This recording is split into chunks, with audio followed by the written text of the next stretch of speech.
La chute de l'homme. La réponse chrétienne à la question proposée dans le chapitre précédent est contenue dans la doctrine de la chute. D'après celle-ci, l'homme est désormais un objet d'horreur pour Dieu et pour lui-même, et une créature mal adaptée à l'univers. Non pas parce que Dieu l'a fait telle, mais parce qu'il s'est rendu tel en abusant de sa volonté libre. À mon avis, c'est là l'unique fonction de cette doctrine. Elle existe pour nous protéger contre deux théories sous-chrétiennes concernant l'origine du mal, le monisme, d'après lequel Dieu lui-même, étant au-dessus du bien et du mal, produit indifféremment des effets auxquels nous donnons ces deux noms, et le dualisme, d'après lequel Dieu produit le bien, tandis qu'une puissance, égale à lui et indépendante de lui, produit le mal. Contre ces deux opinions, le christianisme affirme que Dieu est bon, qu'il a fait toutes choses bonnes et en vue de leur bonté, que l'une des choses bonnes qu'il a faites, la volonté libre de créatures douées de raison, par sa nature même, impliquait la possibilité du mal, et que les créatures, usant de cette possibilité, sont devenues mauvaises. Or, cette fonction, telle que je viens de la définir, est la seule que je reconnaisse à la doctrine de la chute, après avoir isolé ce que je conçois comme la signification véritable de la doctrine relative à la chute de l'homme. Considérons maintenant cette doctrine en elle-même. D'après la doctrine, au stade actuel de son développement, l'homme, tel que Dieu le fit, était parfaitement bon et parfaitement heureux, mais il désobéit à Dieu et devint ce que nous voyons aujourd'hui. La doctrine traditionnelle indique un péché contre Dieu, un acte de désobéissance.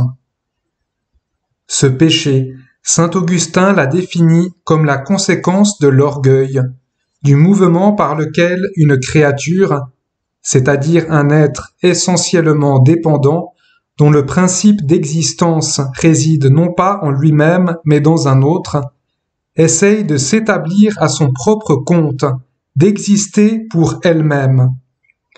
Un tel péché n'exige ni un milieu social complexe, ni une expérience étendue, ni un grand développement intellectuel. À partir du moment où une créature prend connaissance de Dieu en tant que Dieu et d'elle-même en tant que soi, la terrible alternative de choisir Dieu ou soi-même pour centre s'offre à elle. Ce péché est commis quotidiennement par de jeunes enfants et par des paysans ignorants, aussi bien que par des personnes compliquées, par des solitaires, aussi bien que par des gens vivant en société. C'est la chute, dans chaque vie individuelle, dans chaque journée de chaque vie individuelle, le péché fondamental derrière tous les péchés particuliers. En ce moment même, vous et moi, nous sommes soit en train de le commettre ou sur le point de le commettre, soit en train de nous en repentir.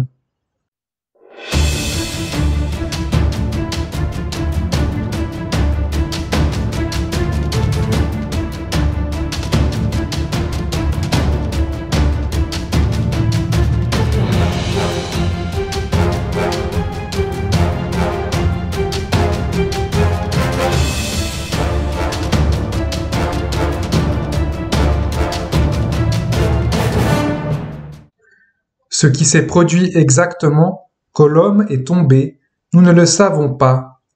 Mais s'il est légitime de l'imaginer, je propose l'image suivante. Un mythe au sens socratique, c'est-à-dire un récit de ce qui peut avoir été le fait historique, un récit non dénué de vraisemblance.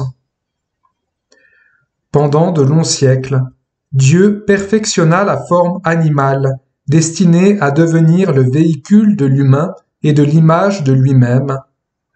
Il lui donna des mains, avec un pouce opposable à chacun des doigts, des mâchoires, des dents et une gorge capable d'articuler la parole, et un cerveau suffisamment complexe pour exécuter tous les mouvements matériels au moyen desquels la pensée rationnelle s'incarne.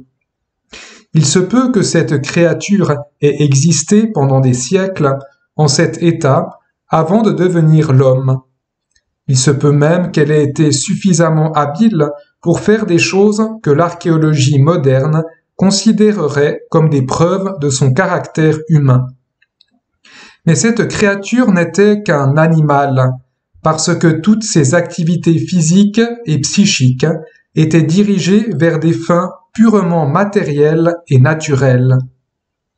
Puis, quand les temps furent accomplis, Dieu fit descendre sur cet organisme, à la fois sur sa psychologie et sur sa physiologie, une conscience d'un genre nouveau, capable de dire « je » et « moi », capable de se considérer elle-même comme un objet, de connaître Dieu, de faire des jugements concernant le vrai, le beau et le bien, et dominant de si haut le temps qu'elle en puisse percevoir l'écoulement. Cette nouvelle conscience gouvernait et illuminait l'organisme tout entier, l'inondant en toutes ses parties de lumière, et elle n'était pas, comme la nôtre, limitée à une seule catégorie de mouvements se produisant dans une partie de l'organisme, à savoir le cerveau. Cette nouvelle conscience était faite pour reposer en son Créateur, et en lui elle reposait. Quelle que fût la richesse et la variété des expériences que l'homme faisait alors en compagnie de ses semblables, ou de son semblable, dans les domaines de la charité, de l'amitié et de l'amour sexuel, ou en compagnie des bêtes, ou dans le monde environnant, dont il connaissait pour la première fois la beauté et le mystère, Dieu venait le premier dans son amour et dans sa pensée, et cela sans effort pénible.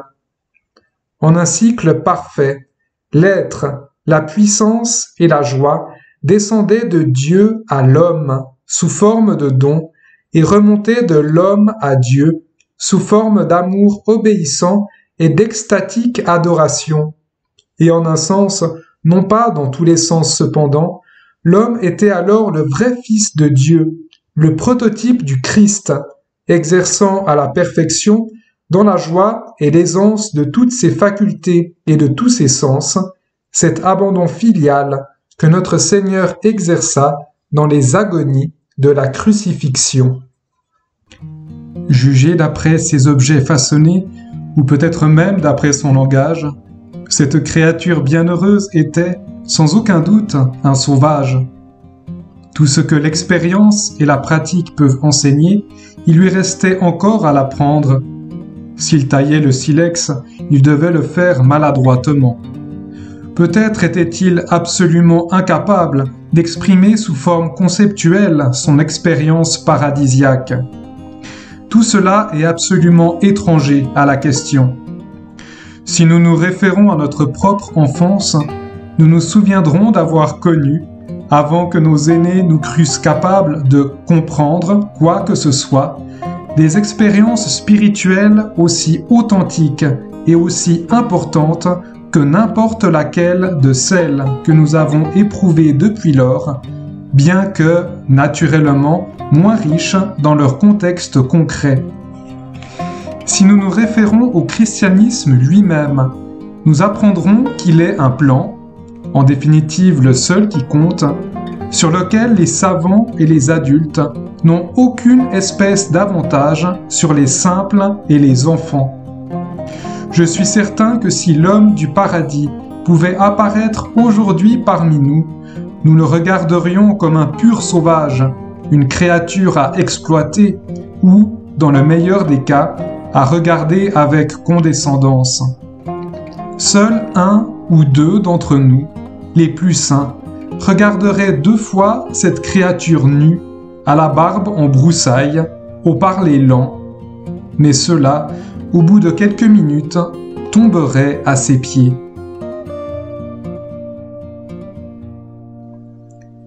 Nous ne savons pas combien de ces créatures Dieu créa, ni combien de temps elles se maintinrent en cet état bienheureux. Mais tôt ou tard, elles tombèrent. Quelqu'un ou quelque chose leur souffla qu'elles pouvaient devenir comme des dieux, qu'elles pouvaient cesser d'orienter leur vie vers leur Créateur et de recevoir toutes leurs délices comme des miséricordes inconditionnelles. Il voulut, comme on dit, posséder son âme. Mais cela équivaut à vivre un mensonge, car notre âme n'est pas, en fait, notre propriété. Il voulut, dans l'univers, un coin où pouvoir dire à Dieu « Ce qui se passe ici, c'est mon affaire et non la tienne. » Mais un tel coin n'existe pas. Il voulut être un substantif, alors qu'il était et devait être éternellement un simple adjectif. Nous n'avons aucune idée de l'acte particulier ou de la série d'actes en lesquels ce souhait impossible, contradictoire dans ces termes, s'exprima. Pour ma part, je ne vois pas pourquoi il n'aurait pas consisté littéralement à manger un fruit, mais cette question est absolument dénuée d'importance.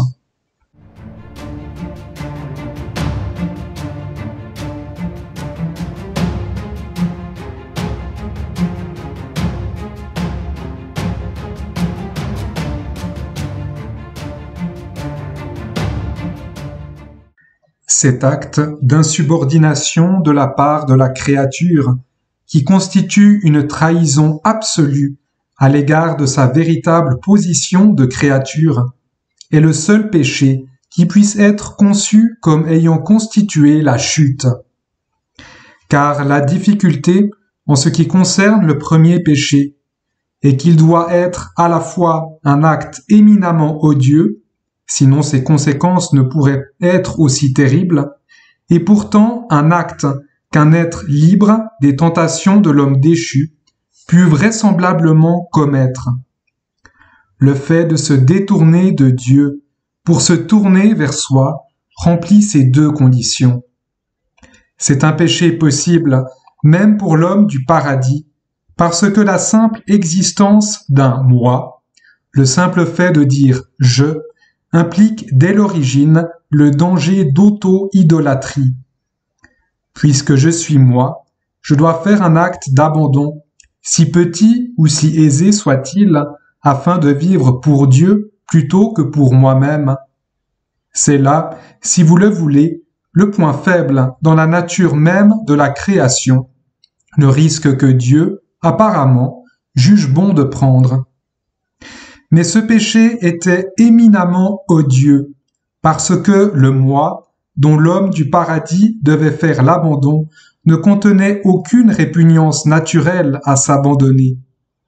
Ces données, pour ainsi dire, étaient un organisme psychophysique totalement soumis à la volonté et une volonté totalement disposée, bien que non contrainte, à s'orienter vers Dieu.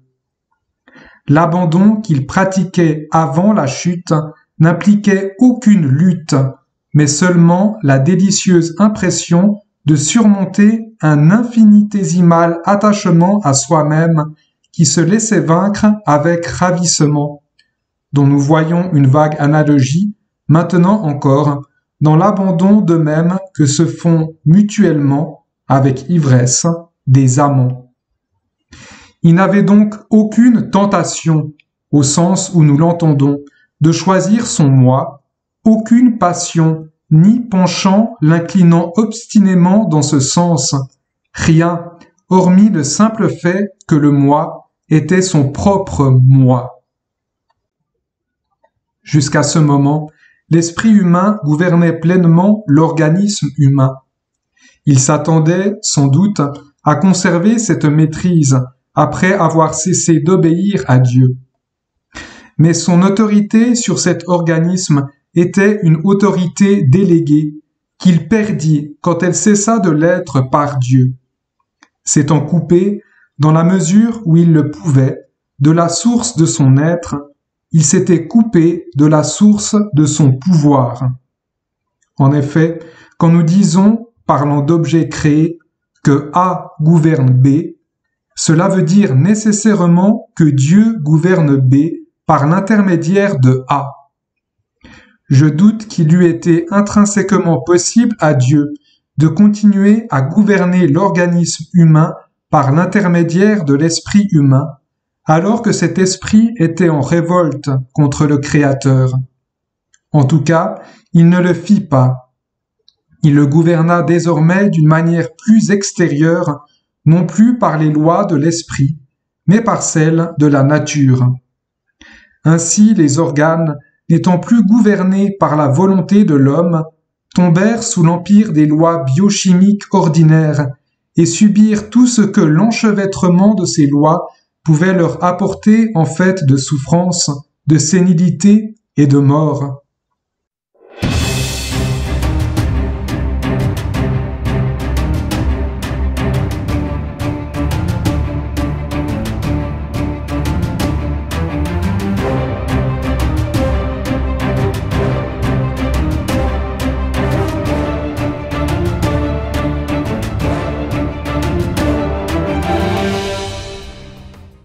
Ce que l'homme perdit par la chute constituait sa nature spécifique originelle.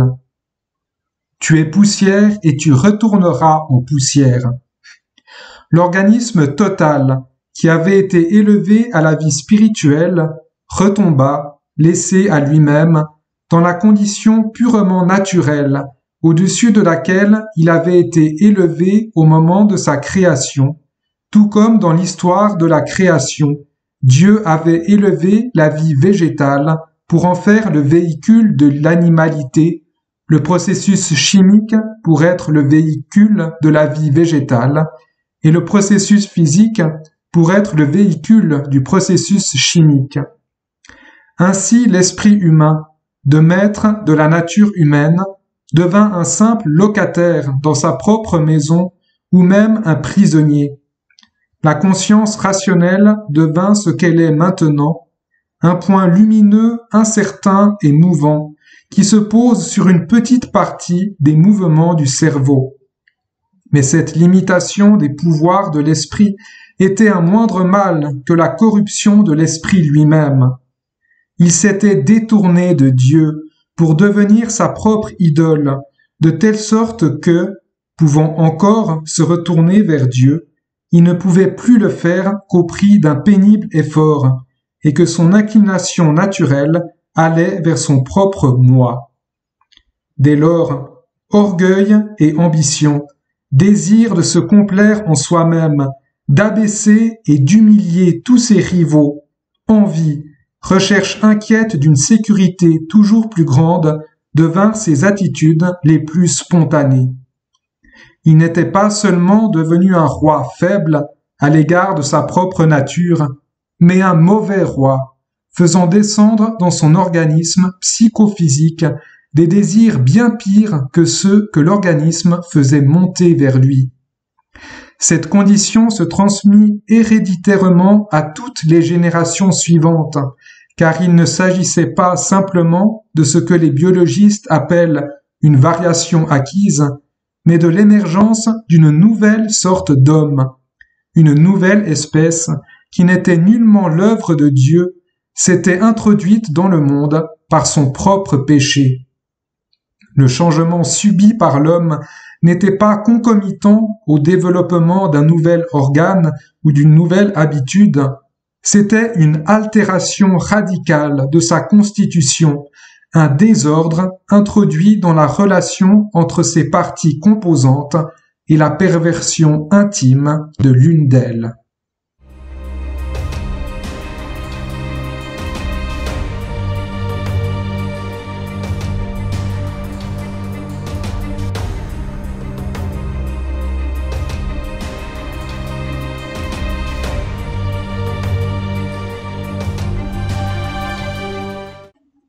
Dieu aurait pu arrêter ce processus par miracle, mais c'eût été, pour employer une métaphore quelque peu irrévérencieuse de la part de Dieu, esquiver le problème qu'il s'était posé à lui-même en créant le monde, à savoir exprimer sa bonté à travers le drame complet d'un monde contenant des agents libres, en dépit et au moyen de leur rébellion contre lui. Il est utile de prendre ici pour symbole un drame, une symphonie ou une danse, afin de corriger une certaine absurdité qui peut apparaître si nous parlons trop du plan de Dieu relatif à la création d'un monde bon et de la mise en échec de cette bonté par la volonté libre des créatures. De là peut naître l'idée ridicule que la chute prit Dieu par surprise et bouleversa son plan, ou, ce qui est plus ridicule encore, que Dieu organisa toute l'affaire en vue de conditions dont il savait bien qu'elles ne devaient jamais se réaliser. En fait, bien entendu, Dieu voyait la crucifixion dans l'acte par lequel il créa la première nébuleuse. Le monde est un ballet dans lequel le bien, émanant de Dieu, se heurte au mal provenant des créatures, et le conflit qui en résulte est résolu par Dieu, assumant personnellement la nature souffrante engendrée par le mal. La doctrine prônant le caractère libre de la chute affirme que le mal, qui fournit l'aliment, la matière première, nécessaire au bien nouveau et d'un genre plus complexe, n'est pas la contribution de Dieu, mais celle de l'homme. Cela ne veut pas dire que si ce dernier était resté innocent, Dieu n'aurait pas pu composer une symphonie également splendide, à supposer que nous nous obstinions à poser de telles questions. Mais il faut toujours nous souvenir, lorsque nous parlons de ce qui aurait pu arriver, c'est-à-dire de contingences extérieures à ce qui est actuellement réalisé, que nous ne savons pas vraiment de quoi nous parlons.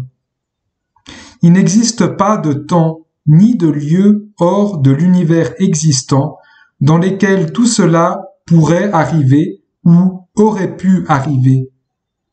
Je crois que la manière la plus significative d'affirmer la liberté réelle de l'homme consiste à dire que s'il existe d'autres espèces raisonnables, à part l'homme, en une autre quelconque partie de l'univers présent, il n'est pas nécessaire de supposer qu'elle soit aussi déchue.